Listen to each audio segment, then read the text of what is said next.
Morning and again back to my new mini blog. সকালবেলা ঘুম থেকে উঠেছি, ঘুম থেকে উঠে ফ্রেশ হয়ে দেখো এখানে চেয়ার নিয়ে বসেছি আমি, দিদি আর পাপা তিনজন মিলে বসেছি। কারণ এখন সকালবেলা হালকা হালকা ঠান্ডা পড়ে, তাই সকালের রোদটা নাকি মুখে পড়া ভীষণ ভালো বাচ্চাদের জন্য।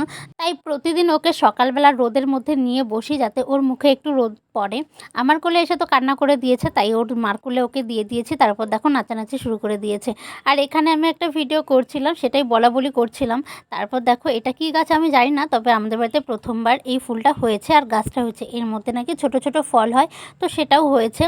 আর এদিকে মা রান্না করছিল, আমি সেটারই একটু ভিডিও করে নিয়েছি। ফুলকপি করবে মাছ দিয়ে, আর এদিকে বাঁধাকপি মাছের মাথা দিয়ে করবে, সেজন্য সমস্ত সবজি কেটে নিয়েছে। সকালের দিকে ঠান্ডা পড়লেও দুপুরের দিকে কিন্তু ঠান্ডা থাকে না, প্রচণ্ড গরম পড়ে। আর আমাকে দেখো আমি পুরো ঘেমে গেছি দুপুরের রোদে।